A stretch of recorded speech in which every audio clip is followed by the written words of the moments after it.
Hello, everyone. Thank you for tuning in. I am Kaylee Batesman, the Content Director at She Can Code, and today we're discussing the role of blockchain in humanitarian initiatives. The UN recently announced it was using the Stellar blockchain to send financial aid to Ukraine. As the financial infrastructure continues to suffer because of the war, the use of blockchain allows for money to be sent to those in need faster and cheaper than more traditional methods. But this is just one example of how blockchain can help humanitarian initiatives. So luckily, I have the fabulous Lacey Hunter, CEO and co-founder of TechAid, with me today to dive into this area a little deeper. Welcome, Lacey. Hi, Kaylee. Thank you so much for having me on. Thank you for joining us. Thank you for taking time out of your morning to come and have a chat with us. Can we start with a little bit of background about yourself, please? Yes, absolutely. So my background is absolutely not in the humanitarian aid sector. I was a banker by trade for the first 8 years of my career, switched to corporate finance kind of midstream, and then from there spent the last approximately 5 years in tech. So I spent the majority of my time working in very data heavy, very data centric roles. Obviously as a lender, and then, basically someone reporting on performance of these very large companies in the United States. And basically, got a bit tired. I had my first child in 2020, mid-pandemic. That was quite tough, and was at Amazon at that time and had really learned, quite a lot and seen a lot of similar themes throughout the different businesses I had worked in. And, had a chance through a startup, a friend of mine, actually, when I was supposed to be doing fun employment, a girlfriend of mine from business school said, hey, would you consider joining my startup to kind of help us get off the ground and so on. And through that opportunity, I actually got to go to Davos, the World Economic Forum, to represent that company, and attended a panel where humanitarian aid initiatives and the role of technology in those was being discussed. And I sat there. I mean, it was a complete happenstance panel. The moderator was from Forbes, and I thought, he seems interesting to kind of hear from. And I brought a gal with me that, I had just met there, said, oh, this seems interesting. And listening to the conversation, I realized, like, well, wait a minute, all of these kind of solutions and things that I was familiar with in the private sector, especially working for Amazon, supporting Amazon Fresh, they're not sophisticated, but they're super effective. And there might be a role for some of those for aid organizations. And so kind of pulling the thread found, historically, it seems like there's been some, I guess, kind of structural underinvestment or lack of sort of exposure to technology in the aid sector. And I thought, well, if, I actually can do something with my skill set here that might make a difference and actually help solve a kind of pressing need, then let me do that. So that's a kind of brief summary of, my sort of very professional corporate background and how I sort of stumbled into the problem statement that I'm working on today. Yeah, it's interesting.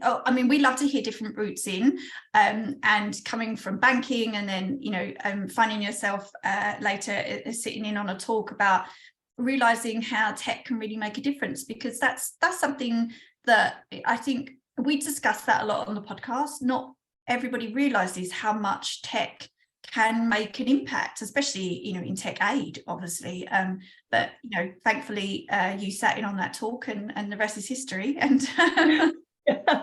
Well, it's funny, so it turns out the moderator, who I only knew, he writes for Forbes, it turns out he had worked for many years at USAID, also involved with Habitat and Peace Corps and the State Department. So his background was actually perfect. And then the gal that I had kind of brought with me was a recent university graduate who had focused a lot of her learning on blockchain. And so the three of us are co-founders of this venture. I mean, you literally can't make it up. It was complete happenstance, but kind of combining the three of our skill sets, and we all met there. We all met in May of 2020, or 2022 rather. And we sort of looked at each other and said, well, wait a minute, like, could this be a company? And the gentleman that was the moderator, his name is Rhett Power, and he was like, yeah, absolutely, like there's a need for something like this. Let's kind of take the next steps and get this pushed forward, figured out, vetted, etc. So yeah, and as you said, completely different routes, because I think there's that misconception you have to have a computer science degree to go into tech, or think of any sort of career in tech, but you all come from completely different backgrounds. Yep, I think that's a great point. And I think if you think about users of technology, like the goal is for technology to be really simple, not to be like, my solution is so technical and complicated that you must have a CS degree to understand it. No, I mean, then no one's going to use it. So I think that's a great point to keep in mind. Yeah. Could you Well, so we're going to kick off today's conversation, which is obviously focused on blockchain. Blockchain for some people can sound quite daunting, and it sounds incredibly complex, and there are so many parts to it, and it just kind of makes your brain fry sometimes. So could you give us a brief overview of what blockchain is? Absolutely. So if I could sum it up in 2 words. Everyone can sort of just remember these 2 words of like, what is blockchain? It's a distributed ledger. No one can tamper with it. No one can manipulate it. And so basically all it is a bunch of computers. So folks, anyone that has, a computer that's connected to the internet, running a software, and every single one of those computers is a node. And that software enables all of those nodes to validate what's happened and basically track the record, whatever the record is, whether it's, tokens being exchanged, like folks typically think of cryptocurrencies, but the uses of everyone having visibility to the same information in the same place without having to exchange it or send it or email it or fax it or do any of these things. Everyone can see it, but also no one can tamper with it. This is the key concept to keep in mind for things like transparency, for things like efficiency, but also for things like maybe might not making right. So the one example that I cannot get out of my head, and I don't have a time machine, so we won't ever know how this might have played out. But if, for example, you think about ownership rights and what that would mean if ownership rights were, you say, on chain.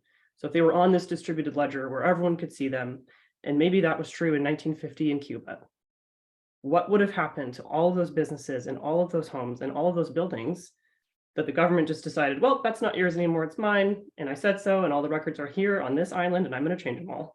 What if all of those records had been on chain? What would the response have been from the international community instead of, well, we know this is bad and this happened, but we can't really prove, there would have been a record of proof. Yeah. And actors from all over the world, it's borderless. It's, so I think about that a lot because I had a chance to go to Cuba as part of my business school cohort several years back, and seeing what happens when sort of might makes right, and someone can just write in and say, well, I would like what you have and I'm going to take it, and there's nothing you can do about it. Yeah. That's what I see as the real kind of big picture uses for blockchain is provenance of ownership, whether that's digital goods or physical assets. Yeah. Thank you for breaking that down, because it does sound incredibly difficult to grasp. I think the reason being, I think people sometimes see that word in news articles and they think, oh my gosh, I'm never going to understand how that happens. It needs a rebrand. It needs a new term. Blockchain sounds so clunky and unfamiliar and threatening. That's it. A lot of things in tech need a rebrand. Because as you mentioned, it's just super simple, and they're really to help people and just to make things more transparent. So yeah, I think you're absolutely right. It does need a rebrand within the tech industry. So can you, obviously you just mentioned the one there with Cuba. Can you give us some examples in how blockchain has been used for humanitarian purposes? Yes, absolutely. So to take our time machine back to present day when this technology does exist and it is actively being used. There's a couple that come to mind. So one I just love, and I actually know the founder of this organization. It's called StopVig, and they operate out of India, and they basically use blockchain not only to track vaccinations of children, so of families in basically all over India, but especially the rural areas. They use the tokens that are part of that chain to incentivize the families to actually take their kids to get vaccinated, because maybe they're going to have to miss work and travel for a day to get to the vaccination site. Hopefully it's open. So not only do they get something for their time, but the government has proof, and then they know how many of these children have been inoculated against different diseases, and they can actually form a policy response based on that information. It's amazing what that sort of record keeping can enable versus well, hopefully somebody wrote it down somewhere, and how are we going to incentivize people to come get these things? The other one that I would mention is something that I just learned about, but it's called grassroots economics. And in several different places, mostly sub-Saharan Africa, but there's a lot of communities where the local currency is either filled with counterfeits, there's not a lot of it because it's being manipulated actively somehow. And so folks literally don't have purchasing power. They have no way of getting purchasing power to get the things that they need. And so grassroots economics has literally created community-based tokens that are only useful in the given communities. So there's no arbitrage or any sort of schemes or speculation that can be done with these. And all they do is they give purchasing power directly, immutably to the folks in those communities to basically trade for things that they wouldn't be able to otherwise. So if they have fiat currency and it's pretty scarce and they have some, they're probably going to be using those for things like medical services or whatever else it is. But as the kind of digital economy rises and more folks have these community-based tokens, they can at least barter for things amongst themselves and say like, okay, great. Like I've effectively doubled my purchasing power. And by the way, you can see it, it's all on chain. You can actually observe in real time the velocity of money. You can see where people are spending. And so if you are a donor, for example, saying like, well, I have a particular desire to help this one community. I mean, prior to sort of blockchain entering humanitarian aid initiatives, your options were sort of writing a check and kind of looking at the site of the provider and saying like, okay, hopefully I'm understanding where my money is going, but there's not really a good record. And I'm not directly seeing who's receiving it. Maybe I'll see a photo of like a representative group, but I don't really know. But when that is brought on chain, you have an immutable record. I mean, it's provable and you can actually see it. Everyone can see it. And so like that, I would just say transparency and immutability, they're probably like tied for 1 and 2 of like, why is blockchain so important? But especially when it comes to things like aid initiatives. It's secure. So you know that no one's, able to sort of like steal it. It's going directly to a person's wallet and you know who that person is. I mean, this is a big revolutionary change and, obviously one that I'm quite excited about. Yeah, because obviously, as you just mentioned it, people really worry about when they're donating where that money goes, and you're more likely to donate if you can see where it's going, or if you can donate to a project that it's you've bought books for a school or something like that. There's a great not-for-profit actually who I love working with. I think it's called Lend for Good. And you basically, it's basically, as you said, you can see where your money's going. You pick a person that you lend them some money to start a business, and then they send the money back to you slowly as they the microfinancing program. Amazing. Exactly. But because, I mean, obviously it's different to blockchain and an actual donation, but because I can see the money going in and the money coming back, but I can actually see the person, and I can think, actually, I can donate more money back to them because I saw, the impact that it had. It means that it kind of keeps me in that loop of thinking, I keep, sending money back to a certain community. Yes, because you can see it. And that, with blockchain would just put so many donors at ease that they can see that it's going to a good place and being used in communities, especially with donations. I know, inoculations. I know when we started with the COVID jabs, a lot of people were questioning where they could help certain communities around the world, weren't they? And, those that didn't have access to COVID jabs immediately, people were saying, how do I send jabs to somebody in the world or money for that particular community? And actually all you could do was send it to a massive charity and pray that trickles down to that community, and that's it. But obviously something like blockchain that can't be tampered with, it's going to that community and doing that job. I don't know if you know the answer to this. I don't want to put you on the spot. Is that why was blockchain created? Do you know if it was that was its intention, or did it, obviously started just for sending money, but obviously now it's, got a great humanitarian use behind it?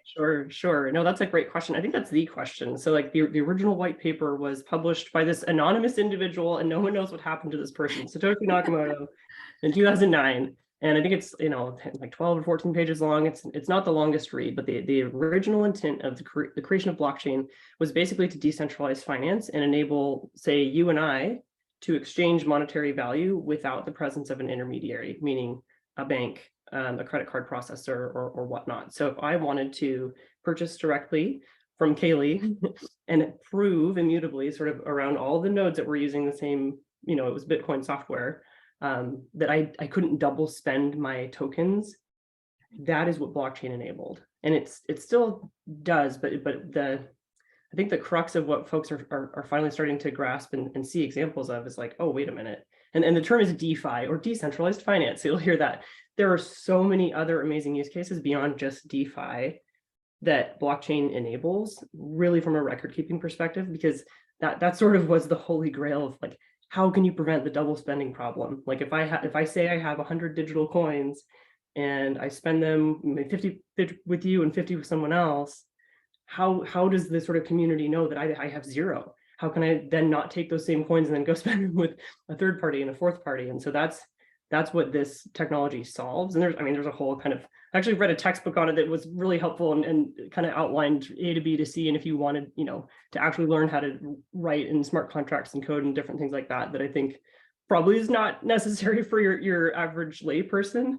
But that was the intent. And so if you think about that standard, that's a really high standard to make sure someone's not basically committing fraud or passing off currency to someone like, here, I'm going to buy a home for $100,000. Oops, I don't actually have it. I mean, that's a very high bar to clear, and one that a lot of folks had tried to solve in different formats and failed at. So applying that same sort of framework to just record keeping and having like perfect visibility, so there is no like double spend equivalent or basically just manipulation.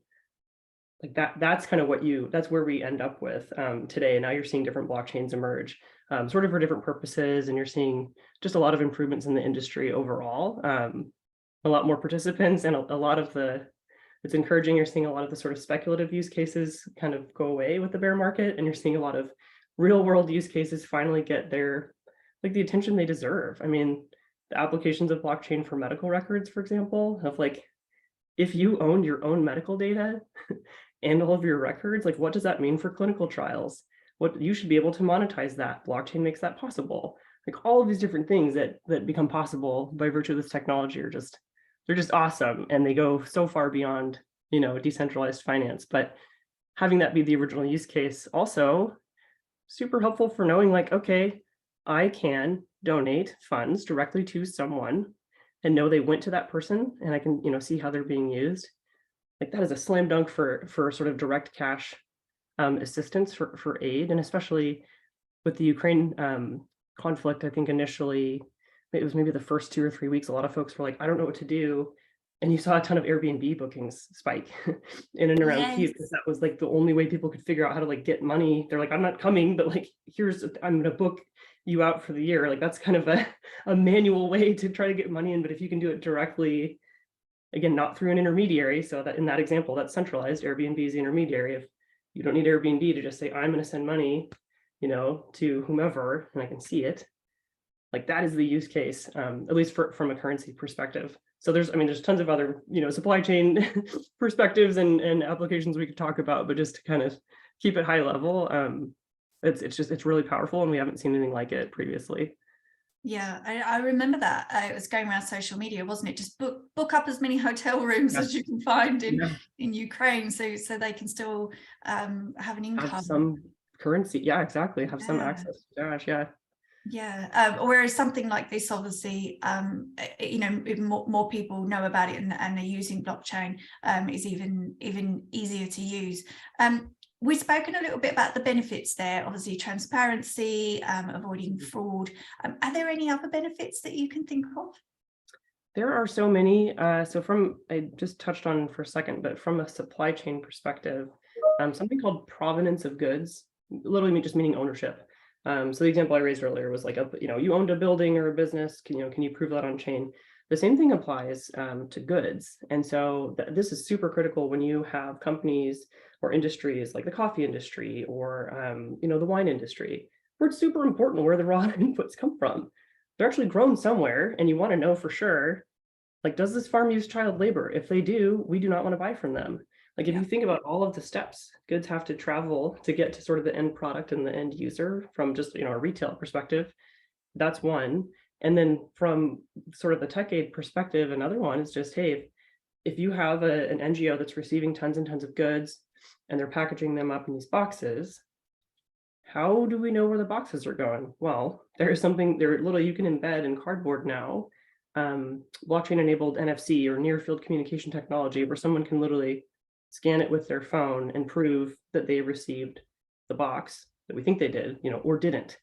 And Yeah. it's really as easy as a scan on the phone. Think about it like a QR code, but one that's where the transaction goes on chain.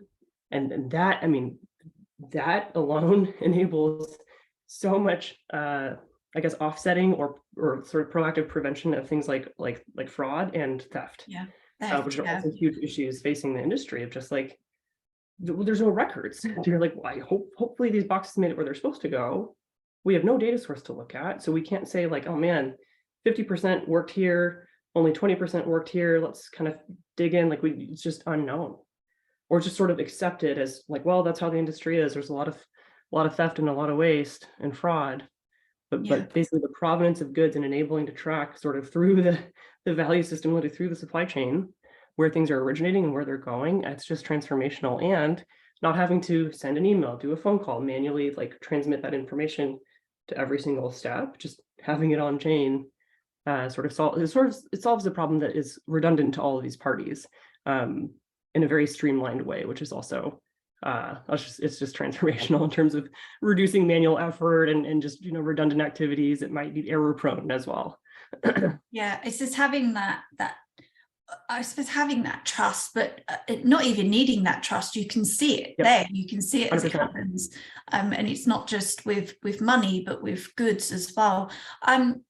We spoke a little bit before about charity and sending money, but obviously sending large amounts of money, big donors can make you incredibly nervous, surely. Yeah. So, do you think the blockchain could revolutionize philanthropy?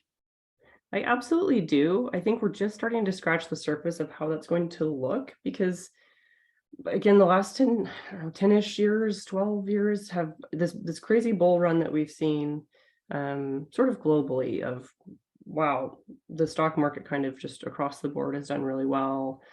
There were a lot of just straight up speculative use cases of cryptocurrency, and folks thinking, oh, this is an asset I'm going to buy. It's like you can, but this is no different than buying like Japanese yen, or going, I mean, for that matter, to the casino and saying, I'm going to put 20 on black and hope I win. I mean, you can do that and that's fine, but it's not the same as actually, investing in a business. And so since the bear market has sort of helped kind of strip that away, a lot of folks have realized that maybe did buy early on, like, gosh, I've got a lot of crypto and it's appreciated. Like I want to donate it, or I want to do something with it where I kind of know where it's going and how it's being used. And I think I haven't seen one yet. I have seen basically the equivalent of a donor advised fund. It's called endowment. It's amazing, where they are basically set up to take crypto assets or digital assets from folks that want to donate them and deploy them into the various charitable causes that are desired. So that there's at least an intermediary that's focused on that. But I have not seen a single charity, except for the ones that have sprouted up, to say, hey, like we have a DAO, we're taking crypto in and we're going to basically deploy it directly to Ukraine, that is sort of doing that as their charter. But I think that's a huge opportunity. And I think Yes. maybe one already exists, and more power to them if they do. And if there isn't one, I think that's absolutely the kind of the next thing that we're going to see, because again, like transparency, immutability, inability to be manipulated. Like you think about how well a charity like that would do. And by the way, we actually ran an informal poll as part of TechAid to folks, just saying like, hey, how much more money would you be willing to give to a cause, if you knew exactly where the money was going and you could see like KPIs and records? And I think it was like 32% said twice as much. I mean, it was a good no. And I think no one responded with, oh, it's fine, I don't need to see the records, I don't care. So there's definitely an interest in this, and given that blockchain enables it, so it's going to take the right actor and the right expertise. But I think the industry and sort of and also just the broader climate, with climate change, COVID, inflation, like these existential crises that are sort of weighing on everyone's mind, the conflict in Ukraine that's obviously not going to be over anytime soon. I mean, folks are hungry for real world solutions, but also for accountability, and to say like, it's not enough to just for you to say that you're going to do your best. That's not enough anymore. You have to prove it. And now that we have the technology that enables that, okay, then let's kind of take that next step and really just do better and be super accountable. So yeah, I hope there is one.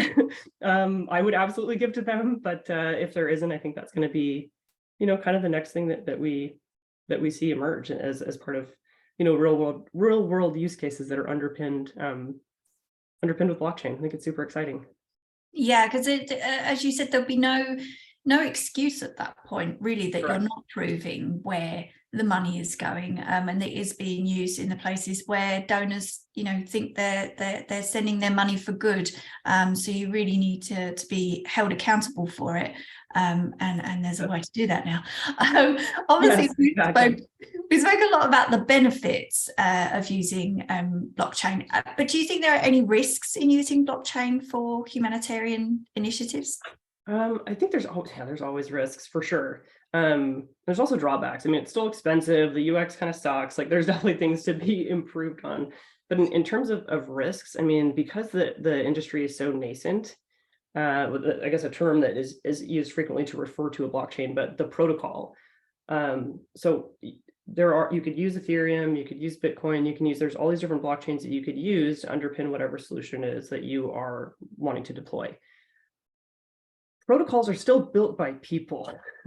It super matters who's running that protocol. And so I cannot stress enough, I guess, the importance of trust and relationships and sort of knowing who you're dealing with and what their intent is of, that protocol generally. So one that, I'm personally a big fan of, and I got a chance to meet the CEO at Web Summit last year on a panel, is Near Foundation. And so Near, like, they are a protocol, and they have basically kind of almost like the App Store, where there are all these different solutions that have been deployed on Near, and they are hyper focused on real world use cases they're solving actual problems like education and things like that. But there are many others, not to name names, but that I wouldn't even consider. So it's very important to kind of know who you're dealing with, know who is kind of the wizard behind the curtain.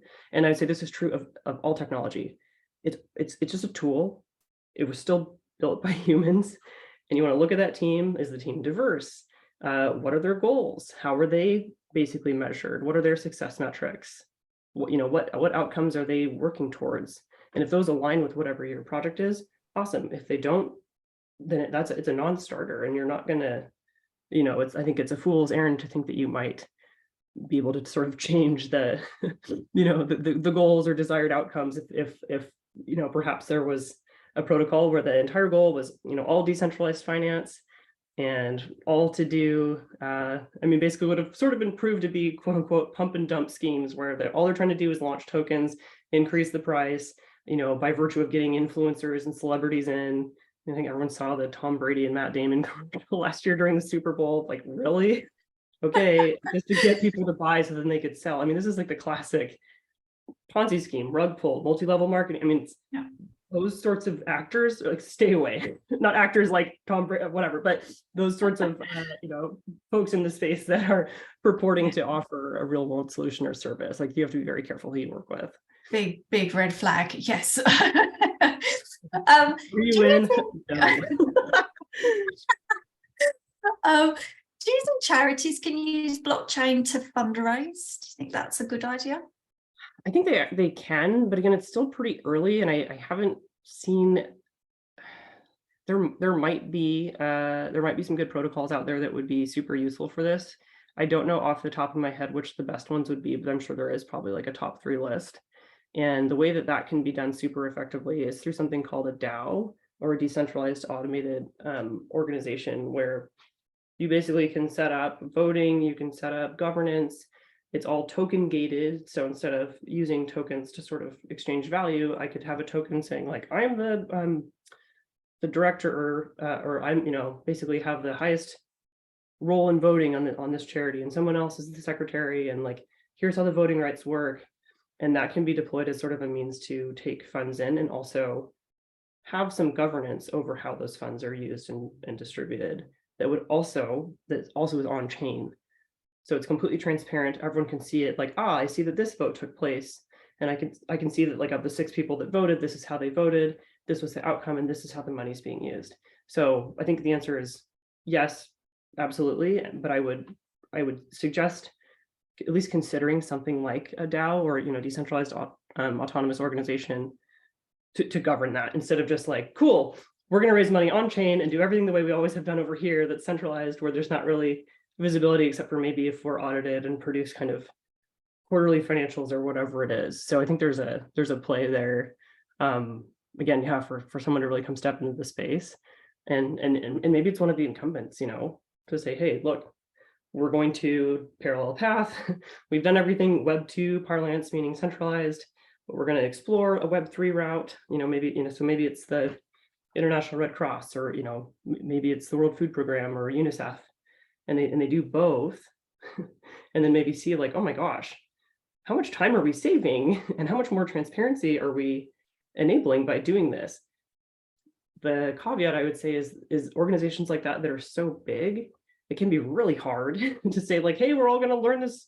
No one likes the person from corporate with the clipboard saying, hey, we're going to learn this new technology. It's going to be great. Like, so what may end up happening, or my hypothesis is, this is going to start with kind of smaller, scrappier actors where there may be orgs of less than 50 people or less than 80 people.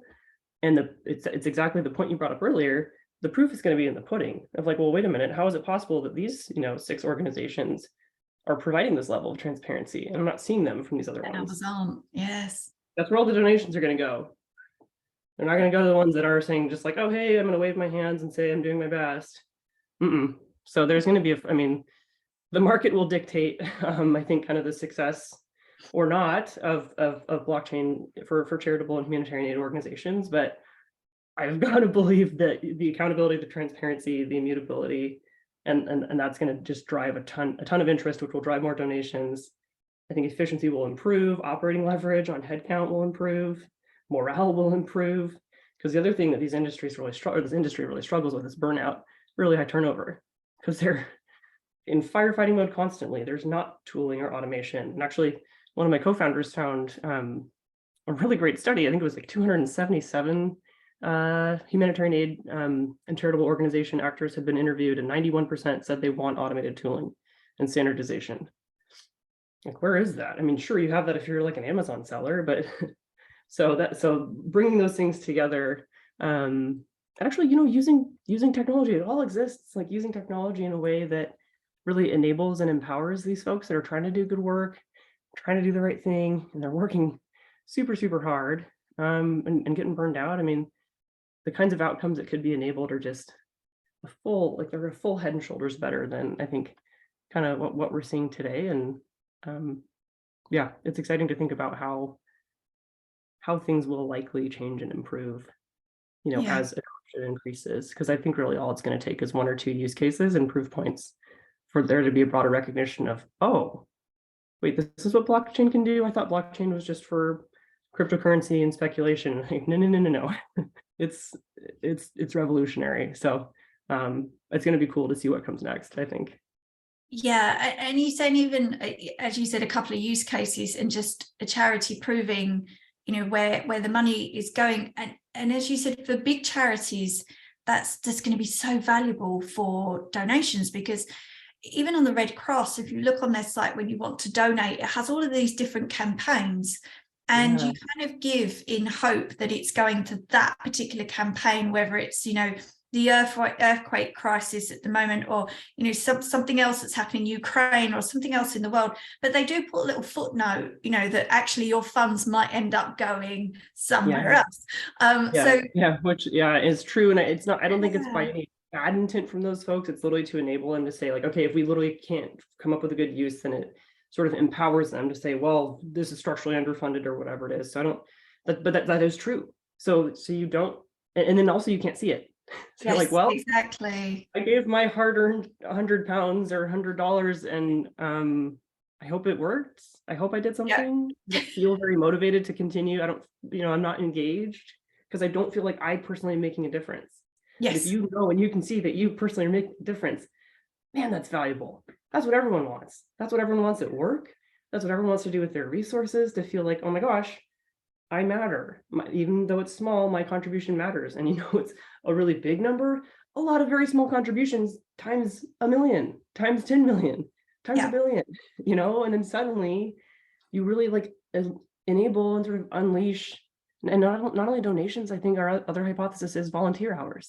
Yes. If you knew and you could see, wow, I went and I spent the weekend doing this, and it wasn't just like a hand to mouth, cool, I helped that one family. It's like, oh my gosh, like there's literally an infrastructure layer that's enabling the industry at large to benefit from this thing, or like, wow, with my my input, which is my time or my resources, I can see the outputs and they're getting exponentially better. And there's reporting and accountability and metrics and like kind of all the things that I sort of was my bread and butter in the the private sector, working for Fortune 50 for 15 years. I think the industry is just hungry for that, and they're strapped. It's not as if there's anyone at any of these organizations that's sitting around twiddling their thumbs saying, yep, I've got lots of free time and extra capital. Like, sure, I would love to run some tests, or like, let me peruse and see, or let me start an internship program for data scientists. Like, it's not a thing. It's just kind of been overlooked, I guess, in terms of what warrants real sort of tech investment and innovation. And I mean, there's a lot of data that suggests, with the climate crisis, everything south of Patagonia, or south of the UK and north of Patagonia, if we continue to head the direction we're going, that whole swath of land, like, or basically around the equator, may become uninhabitable soon. Like, that's 3-odd billion people. Where are they going to go? They're going to need stuff. The latest statistics, I think, from the UN is that the average humanitarian crisis is protracted. So they used to be like about 4 years in duration. Now it's about 9, like 9 years. And you look around and you see like just crazy amounts of inequality, and you're like, okay, I can I like somehow harness my ability and what I have to give to actually make a difference, like that infrastructure layer, like that's what's missing. Like, I think I'm so convinced like that's what's needed. And obviously we're starting small. I mean, TechAid is 3 people right now, but that's what we're super interested in collaborating and building. It's like, okay, and maybe we get it wrong, but hopefully we inspire a few other folks to say, oh, okay, there is like a good use case for innovation in the aid sector, or hey, I can contribute this skill set. Great. Like, let's work together and really tackle an existential crisis and a set of kind of global problems that's not going away and it's getting worse. Yeah, I think people have become more cynical as well, haven't they? What with social media, and you can see everything everywhere, and fake news and all of that. I think people have become more and more, they question more about whether or not they are, when they try to do good, whether they are doing good, and corruption. And I think this is definitely something that the tech is there to help change all of that. But what do you think that the future of blockchain will look like then? I think the future of blockchain, so a couple things. One, actually, I think it starts with mobile phones, and more actually the sort of penetration of mobile phones globally going up and up and up, and things like 5G and things like kind of portable satellites that enable kind of anyone to be able to charge a phone. And 5G, if everyone sort of, or most folks had access to the internet, and blockchain enabled solutions became more commonplace that were accessible via a mobile phone, that is going to change. I mean, that is sort of a globe changing idea. And so I think it all goes back to accessibility, simplicity, and that's really hand in hand with UI and UX. So if it's really great if you have an amazing blockchain enabled solution that does all the bells and whistles, but if it's complex to look at, if it's hard to use, then it's not going to become adopted. So it kind of seems simplistic, and I think this is missed by a lot of folks that are really into the coding details and are like, oh my gosh, I can program a smart contract. That's awesome, but guess what? If only you can do it, that doesn't help anyone. If only you and like your 6 friends that are all whatever it is, a PhD computer scientists or mathematicians or statisticians can use these things, it's not gonna really like move the needle. So really solving for simplicity, the lowest common denominator. And also just as a sort of general rule to stop talking about blockchain. Like, who cares? I mean, I don't talk about the SMTP or HTTP when I send an email. I just send an email. And it goes to the person, unless I spelled their name wrong or something, it reaches the intended recipient, and that's great. And I think that's the next step is simplicity. And then just don't turn people off by saying like, ooh, this is underpinned with blockchain. Or another gentleman I thought used a great example recently of when you use Uber and you push a button, you want the car to come, You don't want a primer on all of the back end and how it's possible and how all the schedules are pooled and all of the driver, like you don't care. You just want the car to show up.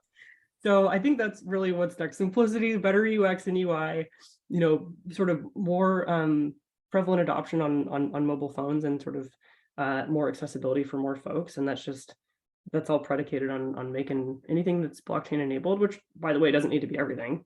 There's some very clear use cases like supply chain, charitable donations, provenance of goods. But the things that are, like, quit talking about the tech infrastructure. Who cares? Make sure it works, make sure it's easy for people to use.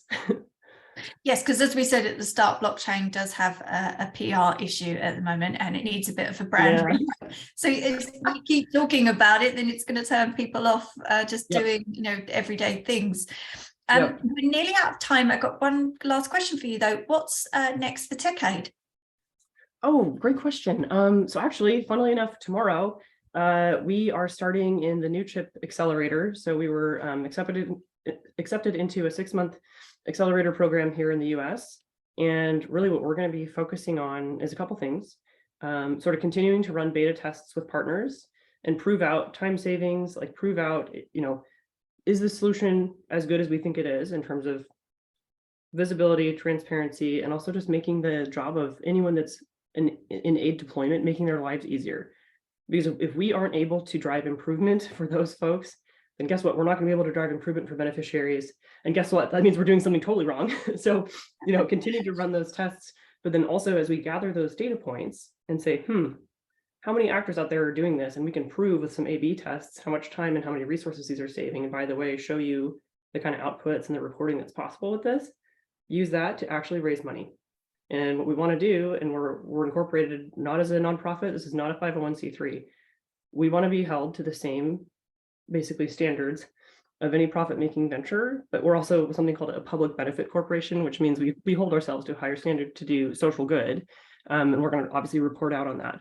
But we want to create something that is sustainable, where there's a very clear, just very obvious of like, okay, if waste is reduced by X, efficiency is improved by Y, then X plus Y minus 1 would be the cost of this, so that we don't end up in a situation where we say, hey, here's this awesome solution and you can deploy it in country and you're going to need to write grants forever to support it. No, like, to me, that would be the biggest shame is to build something that's awesome that's not sustainable, or could maybe run for 3 years and then be like, well, there's no way to kind of support it because it requires grant funding forever and ever, amen. And I think for myself as a business person, it's really critical that really revenues have to equal expenses.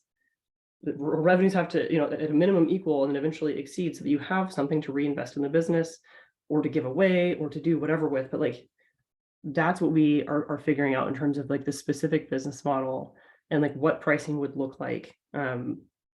And basically just, how to create something that's sustainable, that is attractive and useful and can sort of like turn the dial, like scale it up, or if you're just a single operator, turn the dial back down and just use it at one site. So lots of things to figure out, but it's quite helpful to be in a time-bound accelerator where it's like, okay, 6 months, it starts tomorrow, and we're really excited to, kind of get going and iron out all the next steps and really get this thing off the ground. Oh gosh, it sounds like you've got a lot on. We'd love to have you back at some point to hear how that goes. Sure. But we are out of time. So thank you so much, Lacey, for taking the time to chat with us today. It's been a pleasure. Absolutely. Thank you so much, Kaylee. Have a good rest of your day. Thank you. And to everybody listening, as always, thank you for joining us, and we hope to see you again next time.